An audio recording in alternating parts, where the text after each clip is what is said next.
unabashed, the most unpredictable, becomes a headline, the most volatile, outrageous behavior, unsubstantiated narratives, a battle of personalities. Welcome to Grand Tamasha, a co-production of the Carnegie Endowment for International Peace and the Hindustan Times. I'm your host, Milan. Over the weekend, the Congress Party notched a major election win, clinching a decisive single-party majority in the state of Karnataka, earning the highest vote share of any political party in the state since 1989. For the Congress, which is starved of election wins, this result could not have come at a better time as the country gears up for national elections early next year. The incumbent BJP put in a disappointing performance, one that's likely to prompt some soul-searching as the party regroups for key state elections later this fall. To unpack what happened in Karnataka and what it means for the state and for India, I am pleased to welcome Sugata Srinivasaraju back to the podcast. Sugata is one of the most respected journalists and political observers in Karnataka. If you spent any time this campaign season reading the newspapers or watching Indian television, there's a better than even chance you saw him in action. He's the author of several books, including Furrows in a Field, The Unexplored Life of H.T. Deve. Sugata, I know you're in great demand right now. Thank you so much for taking the time for our show. Thank you. Thank you, Milan, for inviting me. So before we get into the nuts and bolts of this particular election, I'd like you to place Karnataka in a broader context. What, in your mind, is the broader significance of this election? And in other words, why should people overseas, or for that matter, Indians themselves, be paying close attention to what happened this week in Karnataka? The single most reason, Milan, that people should be paying a lot of attention to this election is because it's very, very close to the general elections in 2024. So the question that I often get asked is how much of this is going to sort of affect or influence the 2024 results.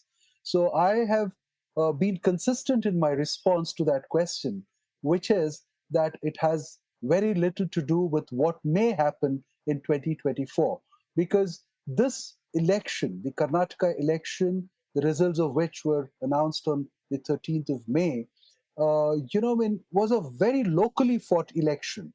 In fact, it was so very local that none of the big issues that we generally read in Indian newspapers, related to, say, crony capitalism, when it comes to the Congress, Congress has been raising that issue quite often, or the victimhood of Rahul Gandhi, or the Bharat Jodo Yatra, or Hindutva for that matter, did not figure majorly in the Karnataka elections. So, all the big ticket items that often get discussed in the Indian context did not get raised in the local elections here, except the Hindutva issue did come up, but it came up very, very at the very fag end, only after Congress said that it will be banning Bajrang Dal, a communal, quote unquote, a communal organization. Only then did the BJP tried to respond to it. For the first time, the Congress was setting the agenda and the BJP was responding, and that does not seem to have had major effect, because the local leaders, again, this diktat to ban the Bajrang Dal seems to have come from Delhi. So the local leaders in Karnataka were completely surprised, taken by surprise. And when they were asked for responses, you will find it very interesting. They said that we don't know anything about banning this. Anyway, we can't do it as a state government, but we promise to build many more Hanuman temples at the taluk level after we come to power. And we are going to start schemes in the name of Hanuman for the youth of Karnataka. So they were actually, completely flabbergasted that this thing had, this was some kind of unexpected thing that had been thrown into the whole election process, and they did not know how to respond. And they started, responding typically like a BJP person would respond, and saying that this is an issue which we will not sort of take very seriously because it's a central Congress kind of maneuver. So there's a lot there to unpack. Let me back up a second and start first with the incumbent, right? The BJP government was helmed by Basavaraj Bommai. He took over from B.S. Yediyurappa, who was, the longtime BJP stalwart, several-time chief minister, who resigned in July of 2021. Now, Bommai has been described as overseeing a somewhat meandering government. It developed an unwelcome reputation for corruption. In fact, the Congress campaign referred to his government as the 40% Sarkara, right, implying that it takes a 40% cut on all government contracts. Was this lackluster reputation, I guess you could call it, of the outgoing Bommai government, was it well-deserved? Yes, completely well deserved. Because when Bommai was brought in July of 2021 to replace Yediyurappa, the BJP took care to replace another Lingayat, another dominant community in Karnataka. Bommai belongs to that community, and Yediyurappa also belongs to that community. So they took care to replace one Lingayat with another Lingayat, although their subcastes were different. I'm emphasizing the subcaste thing because that becomes a big issue in the following months, and it became a very crucial issue in the elections and the final outcome of the elections. So they were different subcastes, but they belonged to the Lingayat community. And Bommai, I think, was brought in essentially to play the Hindutva game. So if you look at his performance in the first, say, 6 or 8 or 9 months, the issues that he started raising were all issues that were, ultra right issues that the BJP had been raising. Communally, very, very strident kind of agenda he was trying to pick and peddle. One is, of course, the hijab thing became an international issue.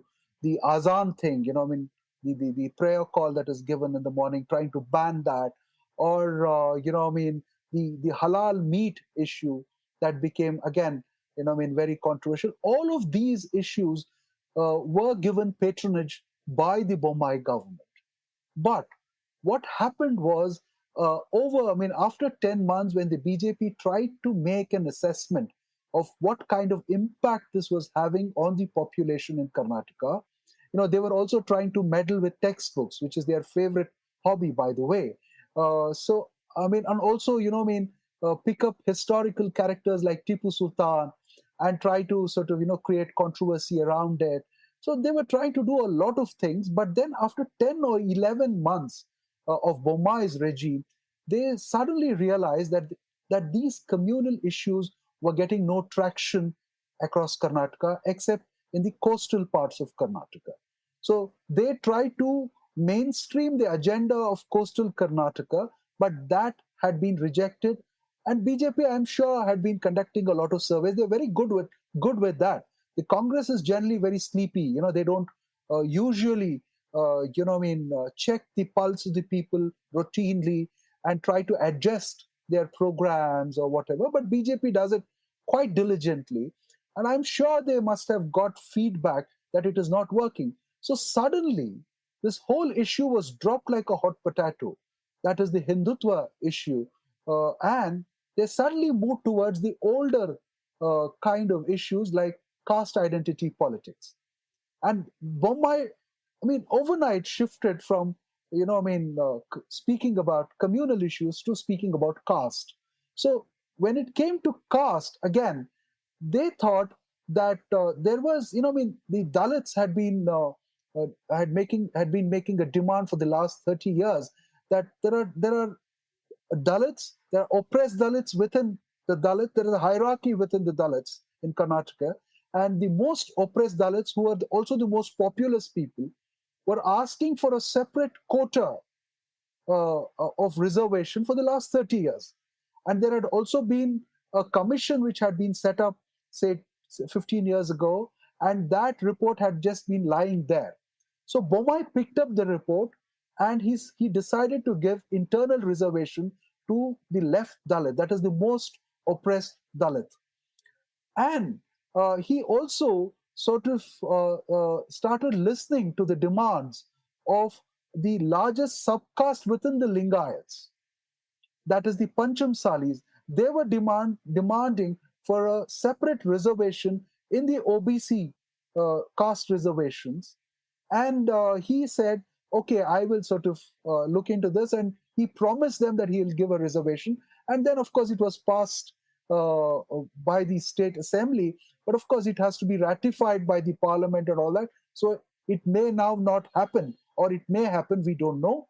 But he did promise them. But that was quite dramatic because, initially the courts came in, they stopped him from doing it, and then it was overcome. And then finally he did manage something. Then the third thing he tried to do was he knocked off the 4% backward class reservation that was given to Muslims by Deve Gowda in 1995.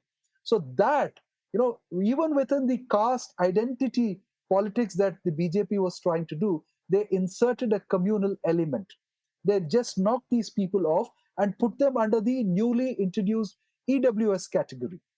So that is the economically weaker section category. So this was something that he was juggling with. He was trying to do too many things. And then he increased the entire quota thing from 50% to 56%.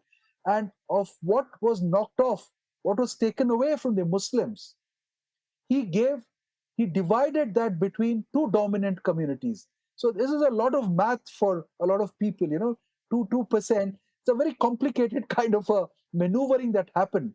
Even at that point, Milan, I said, either Bommai will get 150 seats for all this that he's doing, or he will go down like another chief minister in Karnataka's history, that is Veerappa Moily, who had done exactly the same thing in 1994, trying to give everything a small piece of whatever, of the quota pie, and everybody disbelieved him, nobody trusted him, and the whole issue and he did it just before the elections, like Bommai was doing, and nobody trusted him, and he gave the Congress the lowest number ever in post-independent history.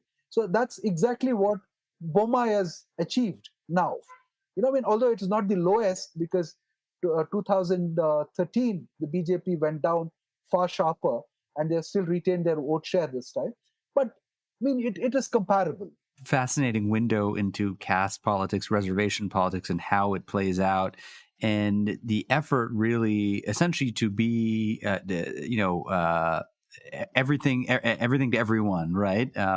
Now, if you just turn to the opposition side for a second, we have the Indian National Congress. It had formed the government in the state after the 2018 elections in alliance with a key regional partner, the Janata Dal Secular, the JDS you referenced earlier, only to see that government crumble. It gave way eventually to the BJP. Now, the Congress has developed a reputation, as it has in so many states, of being highly factionalized. In Karnataka, you had power resting with two key figures, DK Shivkumar and the former chief minister, Siddaramaiah.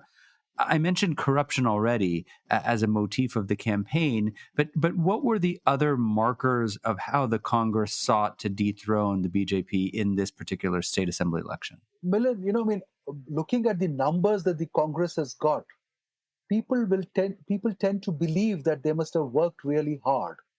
But I would like to tell you that this corruption narrative that the Congress picked up was a very lazy narrative, because it was some digital players who were actually working hard and breaking scams after scams. And Congress picked up the narrative initially by sort of, appropriating the statement of the State Contractors Association. And the first charge that they lobbed at the Bommai government of 40% reserve, 40% cut, or commission, was completely unsubstantiated. I don't think even to this day it has been substantiated.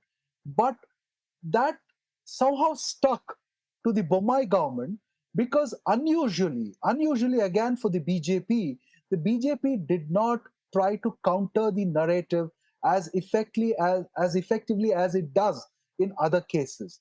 The BJP, I don't really know, probably Modi and Shah were so fed up with Bommai and Yediyurappa and Karnataka's politics, or probably they were busy with something else. And the state unit, the BJP state unit itself, is a faction of three or four, led by, it's a four-way kind of a thing, or a three-way thing. So probably they did not put their heads together to counter this corruption narrative. Probably they thought that corruption narratives have never worked even in Karnataka. I have the great example of the 1978 election, when Deve Gowda just again missed the bus, did not become chief minister, but had been releasing papers against the Devraj Aras's government practically every single day for 8 years. And in 78, the highest vote share ever was given to, I mean, people elected back Aras after the emergency, I think with 44% or 45% vote share, which is the highest. And that was surprising. And that day, when the assembly session began, Deve Gowda made this statement saying that I am never going to make corruption ever an issue in Karnataka again because I am so disappointed with what has happened because a corrupt government has been elected back. Of course, there were other things why Aras had been elected. That's a separate thing. But corruption had never worked. Even in 2013, the last time that the Congress had come to power, Milan, they had fought the Ballari miners, the corrupt Ballari miners. But even then, their vote share was just about 33, 34%.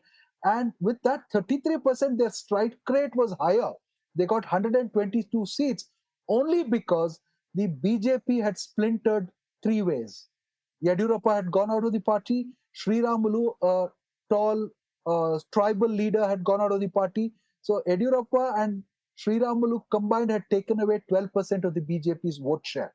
And that is why the Congress had come to power in 2013. And there was no way it would have come to power in 2013 had Yadurappa still been part of the BJP. So this, and see, that is proved because in 2018, the Congress vote share was 38%, but its strike rate was so bad that they just got around 78 seats. So it was pathetic. So the strike rate and the strike rate varied, although the vote shares, were higher. The strike rate was smaller, and this time it has touched 43%, and they have a very good strike rate, and that is because they have performed uniformly well across all regions in Karnataka.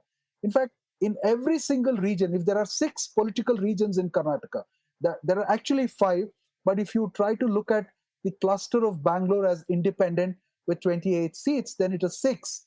So in all the regions, their vote share is above 40%, which is very, very good. And this is something like the 78 situation or the 89 situation, that is the Virendra Patil election, when their strike rate was far better. They touched 170 seats with the same vote share or slightly higher vote share. But that's the performance has been very good. In fact, I have maintained, Milan, that this election is the most inclusive and representational vote share that the Congress has got. And I make this statement because, see, to bring in caste to pick a chief minister, or to say that it was the handiwork of just one person, that is Siddaramaiah or DK Shivakumar, would be completely wrong. Because this election, I think, was not a ideological election where people were reacting to ideological issues. It was an anger election. People were fed up with the BJP government. They wanted to get rid of them, and they gave their vote to a party that was most likely to form a government. So that, and in the process, the JDS got wiped out. That is the larger scenario. Let me ask you about, one factor of the BJP campaign that is always a story, right? Which is the Modi factor, right? I think he addressed something like 18 rallies across the state. He took out as many as 3 road shows. Now, given that the BJP was saddled with a rather unpopular incumbent chief minister, the party really put Modi front and center. And we've seen, look, there are many examples of states in which the quote unquote Modi magic did carry the party, right? Even in state elections. That didn't happen here. What's your best guess for why that Modi factor perhaps was somewhat not enough to put them over the finish line? No, I mean, I would like to put it this way. See, the Modi factor was very important even in Karnataka elections. That is very clear if you look at the cluster of 28 seats in Bangalore. That's the only region where the BJP has done well. And Modi did back-to-back road shows for an entire day, doing 17 kilometers on the road, blocking, creating a traffic jam in the entire Karnataka. Even as a city which is notorious for horrible traffic. Yeah, so he did that, and that has sort of delivered results to them. In fact, my own survey say around, we were making a small assessment in sometime in April, early April, and I thought the BJP will get 44, 45 seats. There was such bad response on the ground. People were completely fed up. They just wanted them gone. So if Modi if Modi had not intervened the way he did, he came, he spoke, he did his duty, and just left the rest to the people. So I think without him, they would have performed even poorly. And if you look at the margin of victories, at least 60, 70 seats, it's less than 5% margin with which the Congress has won.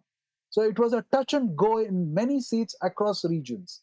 So Modi, I think it would be wrong to say that Modi did not contribute. Modi contributed, but Modi contributed here to save the party from absolute annihilation or humiliation. I think it's best to put it that way. And I think there is a default advantage to Modi by doing this because, see, if you look at their scheme of things in 21 July when they brought in Bommai, they had to do that because Yediyurappa had touched 80 and they had to look at leadership for the future of the party. And I've maintained that this is a transitional election. They wanted Yediyurappa out. They wanted the caste game, which, is a very, very difficult game to play. They wanted to create a more universal electorate in Karnataka, a more bipolar kind of audience. And I think they played it well. Now if I start looking at the results and across the region, vote shares and seat shares and the margins of victory, I have a feeling that I think it was the decision of the BJP High Command to let go of the victory, maintain the vote share, and move into new areas in Karnataka where they will go back and probably build, and they become a pan Karnataka party. See, until now they were mostly a North Karnataka, Central Karnataka, and Coastal Karnataka party. Now, for the first time, of course, they've snatched away around 4% from the JDS in the South Karnataka region, and the Congress has taken the bigger share, but they have made a huge dent in South Karnataka, and I'm sure they're going to build on that. And if you look at the first target of Amit Shah and Modi right from the beginning, of the campaign in November of 2022 was the old Mysore region, that is the erstwhile princely Mysore region, where they first went and attacked Deve Gowda and family. They went and created a lot of disturbance there by raising issues related to Tipu Sultan and his communal nature, and they tried to polarize. But when they realized that it was not working, they took a step back.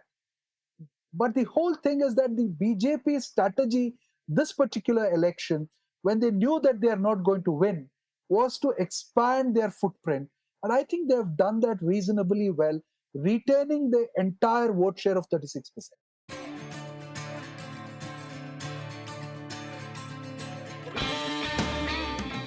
Hey, Grant Tamasha listeners, thanks for listening to the podcast. Putting this show together each week is a labor of love, but it takes a lot of work to put out a great show every week. If you'd like to support the work we do at Grant Tamasha, please visit ceip.org/donate. Don't forget to subscribe to us on Apple Podcasts, Google Podcasts, Spotify, or on your favorite podcasting platform, so you'll be the first to know when a new episode rolls out.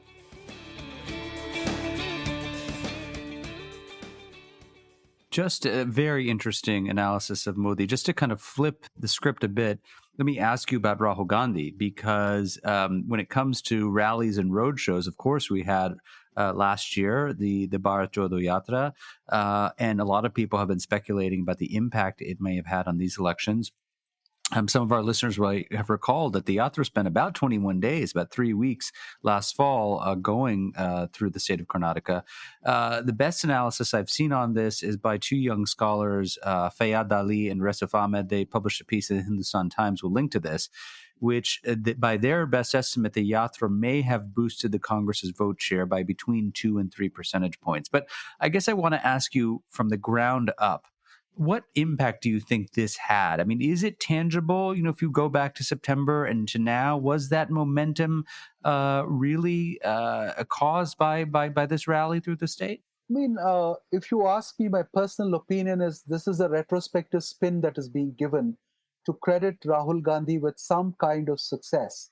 See, if it's a very inconsistent argument because they walked around 511 kilometers, and I think you're right. They spent about 21 days in the state, and roughly speaking, around 20 assembly constituencies were touched. But when the rally was happening, two things happened. One, the Congress itself was trying to say that this was more a harmony related yatra and it was not an electoral thing. And Correct. two, Explicitly saying that. explicitly saying that, number one. And number two, I was in touch with Congress leaders, the top leaders of the Congress in the state at that time.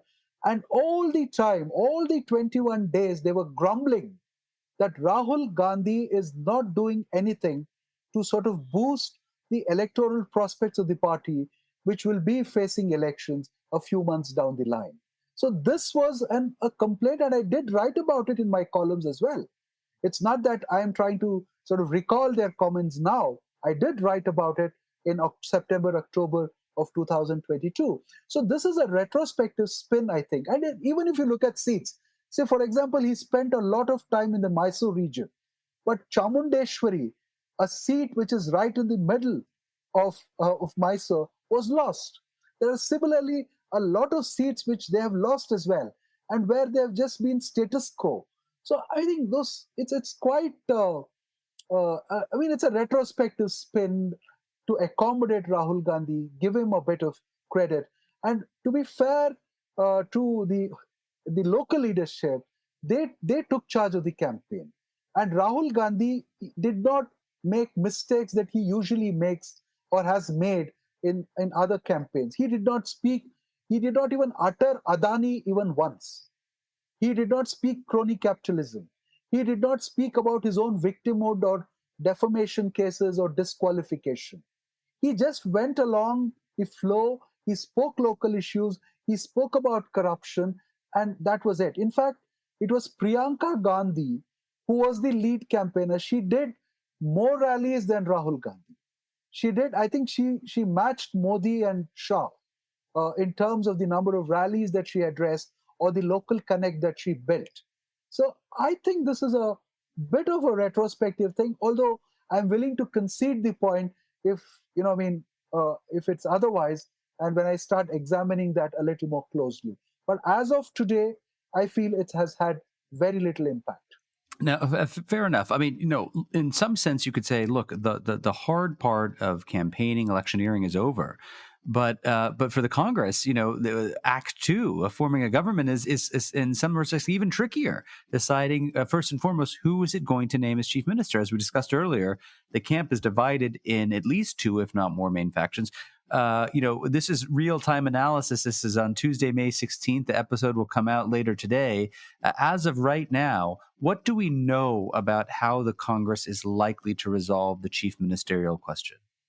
Yeah, just before your show, Milan, I was working the phones to Delhi.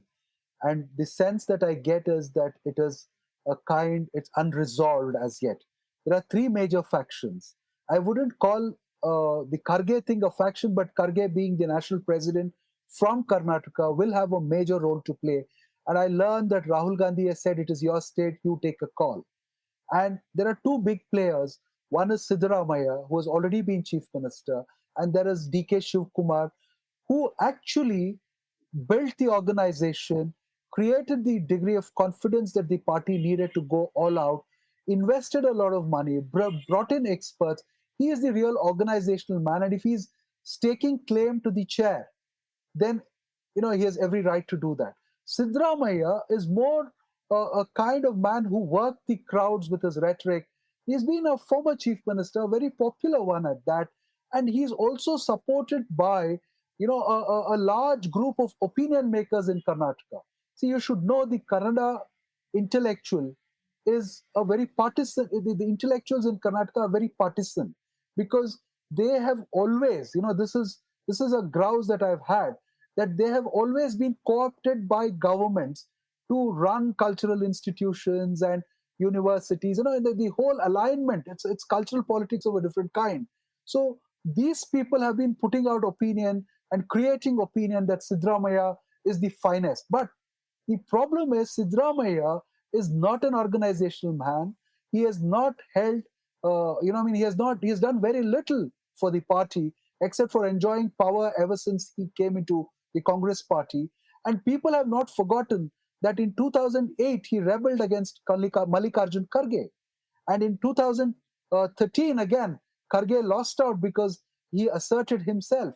And again in 2019, I have every reason to believe that if the coalition government, the secular coalition formation that was running in Karnataka came down, it was because that Sidramaya, moved some of his very close followers into the BJP. So Sidramaya, although has this very big halo of being a very secular, progressive, committed leader, there are also these rumors and these very well placed kind of well formed opinion about him, that he has managed opinion about himself and has also sort of not done enough for the parties. Look at someone like Karge.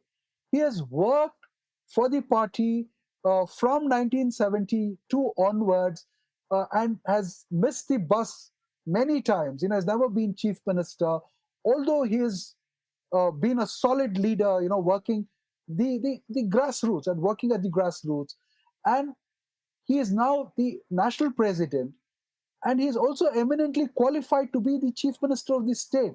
And I mentioned the other day on national television that Karge, if he wants to be chief minister, then there is a precedence inside the Congress, in the Congress history, where Neelam Sanjeev Reddy was the chief minister of Andhra Pradesh and was simultaneously the national president of the Congress. So if there is a precedence, if Karge wants to invoke that, and if he has a free hand, and if he does not want the Congress to splinter, which is most likely to happen, and the BJP will take absolute benefit of that, then I think they have to have more options than two to consider for the chief minister's chair. Wow. It's very fascinating. I just want to kind of ask you a little bit about what to expect, assuming they resolve this question in their favor one way or another with one of these three options.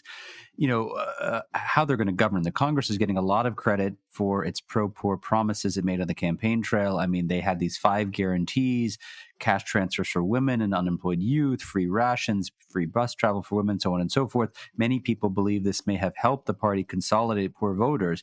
So again, irrespective of how it irons out the leadership issue, I think a big question that a lot of people are now asking the day after is, are these promises even fiscally possible without breaking the bank, as it were? See, there are two views. I am not an economist, so I will be very cautious when I respond to this question. See, there are two views. One is the Amit Shah view, which is, he said, if the Congress satisfies, goes ahead and implements all the guarantees that it has promised, then it will be double the size of the Karnataka budget.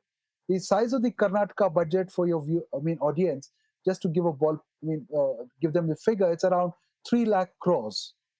That's the size of 3 lakh crore rupees. That's the size of the Karnataka budget. And there is a lot of deficit. And the other view is that the Congress view is they will just need around 15% of the state's budget to sort of implement all the guarantees that they have made. So these are two views of two political parties, one opposing and one promising the thing. But there is something else that is happening, which some reporters who were speaking to me this morning from remote corners of Karnataka told me, and it's absolutely fascinating. It's absolutely fresh information coming in, which is, they were saying in some villages of North Karnataka and Old Mysore region, people have already told the electricity board that we will not pay the electricity bills because Congress has won the elections and they have promised us 200 units free, all households. And so wait until the government is formed. We are not going to fill our bills and to pay the bills until then. So there is already chaos, which is kind of worrying. And when it came to these unemployment doles that the Congress was promising, See, it personally looked to me a little regressive because, for a graduate, they were promising 3,000 rupees a month, and for a diploma holder, they were promising 1,500 rupees. But they did not. One is to stratify that is itself a little funny. And the second thing is they did not say how they will generate employment, but they said, if you're unemployed, we will give you this dole until you get employment. And this is how will you implement something like this is the question, because some people will be doing casual, there'll be casual laborers, they will be on ad hoc duty in universities, or taking up different kind of private assignments. So how do you determine somebody's unemployment is a very big question, and not to address the question of generating employment itself is a little bit worrying, I thought. And I think, see, Milan, my theory is the Congress, when they made these guarantees, they were in the range of 95 to 100 seats, or in the range of 90 to 100 seats, and they thought they will not get this massive mandate. And they could use one excuse or the other to say that, we don't have the full mandate. So it was at that point these schemes were announced. And they themselves, I have a feeling that themselves never expected this kind of a massive mandate. They thought at best they will stop at around 115 seats, which would still make it a very volatile situation. But they have been blessed with, the seats that they've got 135 and 43% vote share. Sugata, let me just zoom out for a second and ask you a little bit about the broader import of these elections and maybe some of the lessons learned. We're going to turn our attention pretty quickly to another set of regional polls scheduled for the end of this year. Those will be seen as the kind of semifinals, I guess, for the 2024 general elections. If you're the Congress, for instance, which doesn't have too many states in its kitty, are there a set of lessons or common ingredients to success you think that they can divine from this Karnataka race that they can apply in states coming up for election like Rajasthan, Madhya Pradesh, Chhattisgarh, and others? Yeah, that's a very interesting question, Willard. See, I don't, because this was a very locally fought election, a lot of things cannot be replicated. But probably what they will try to take, or what they've already borrowed, is the welfare schemes. They borrowed it from Rajasthan and Chhattisgarh, and Modi has been complaining that they have not implemented it there. But Telangana, very interestingly, in the south, a neighboring state will also go to polls before the general elections. That's in November, December, which is Telangana, and where the Congress is the principal opposition party. However battered they are, they're still the.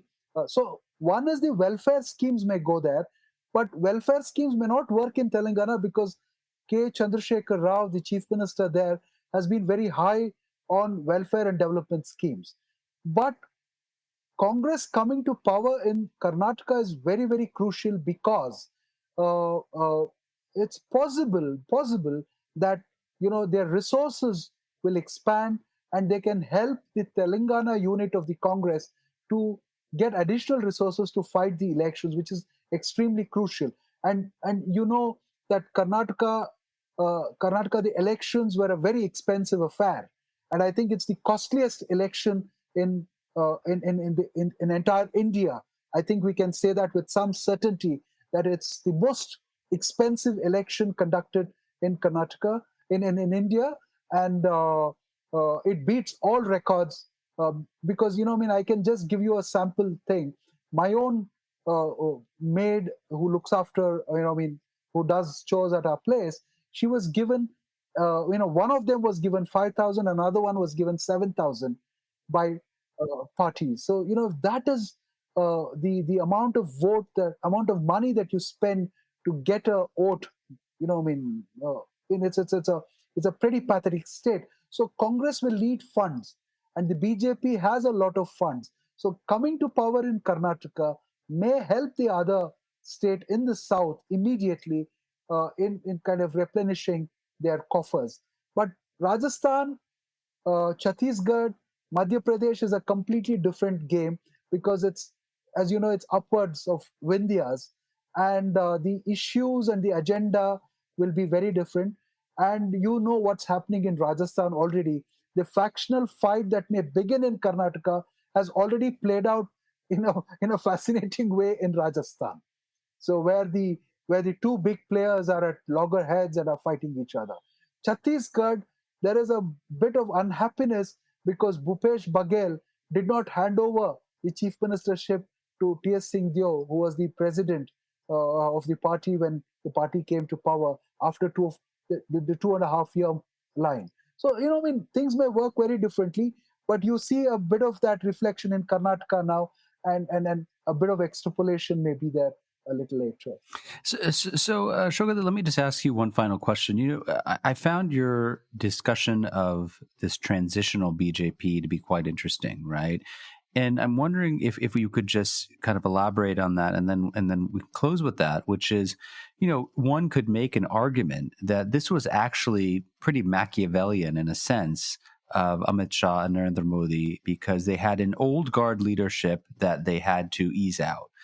They have a new guard leadership they need to build up, but they also need to expand their vote share, break into new geographic areas,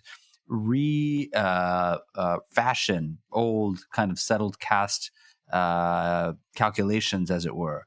And so as we're thinking about 2024, without asking you to extrapolate too much, I mean, one could create a plausible narrative that actually this set of events sets up the BJP pretty nicely a year from now. Absolutely. That's been my belief, that 2024, they would have dumped their anti-incumbency and they would have a new team that would be running the state organization, because the senior leaders have all lost the elections. Yediyurappa is out of the frame, almost out of the frame. And Modi and Shah have the free hand to completely rejig the local organization. And, it would be a Modi Shah team that will be working in Karnataka from now on. Until now, it was a Yediyurappa team. And I've always described Yediyurappa as a Mandal politician, someone who worked with caste very closely rather than a Hindutva politician. He only used Hindutva as an air cover, but he was so very good with caste that he finally, after 2008, he became the leader of the most backward communities in Karnataka. He became, he brought the ST communities into the BJP. He brought, of course, the Lingayats came with him, but he also brought the most oppressed Dalits into the BJP. So he had, actually, we all thought it would be Sidramaya who would be that kind of a leader with a broad coalition of castes. But it turned out to be Yediyurappa, with Lingayats at the top of the table for him, and the rest of them aligning to be the supporting caste to prop up the BJP with 36% vote share. And now, if you see what has happened, they have retained that 36%. They have lost a little bit here and there in the two regions where they were very good, that is Bombay, Karnataka, that's Mumbai, Karnataka, and Hyderabad, Karnataka regions. And their vote share is pretty much high in coastal Karnataka. The Congress, that's one other place where they have done better than the Congress. But they have made inroads into southern Karnataka, which is very significant. And that's exactly what I told you. They're trying to become a pan Karnataka party now. That becoming a pan Karnataka party will change the narrative. Probably Hindutva will come in a different guise, will come in a different form. Now, Tipu Sultan has not worked because Tipu Sultan is not a Mughal king. He was a son of the soil, born in Devnahalli, which is just about 30 kilometers from Bangalore, and died here. So he was a local man. His father was a local man. So the Okkaligas, or the people of this region, have always attributed their social capital and economic well-being to the initiatives that Hyder Ali and Tipu Sultan did in the 18th century. So there is a lot of good memory about him, although pockets of southern Karnataka, like Coorg and other places, have a lot of complaints against him. Don't sort of look at him the same way that other regions look at him in southern Karnataka. But the BJP is bound to come back into Karnataka in the next elections or in 2024 with a far more sophisticated palette of, colors. So I think that's what's going to happen. My guest on the show this week is the respected political analyst Sugata Srinivasaraju. He is one of the most eminent political observers in the state of Karnataka. I think you've just spent the last 45 minutes understanding why. Sugata, you are a man deserving of a vacation. You have about 7 months before you have to start thinking about the Karnataka elections at the national level. Thank you so much for what must have been an incredibly exhausting, but perhaps also maybe exhilarating time for you as well. Thanks for coming on the show again. Thank you, Milan. I greatly enjoyed talking to you, and always a pleasure to be on your show. Thank you. Grand Tamasha is a co-production of the Carnegie Endowment for International Peace and the Hindustan Times. This podcast is an HT Smartcast original and is available on htsmartcast.com. You can also find us on Apple Podcasts, Spotify, Stitcher, or wherever you get your podcasts. Don't forget to rate and review. It helps others find the show more easily.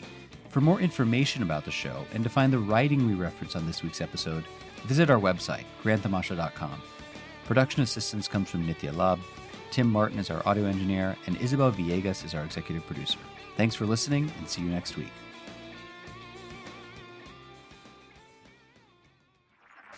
This was a Hindustan Times production brought to you by HT Smartcast. HT Smartcast.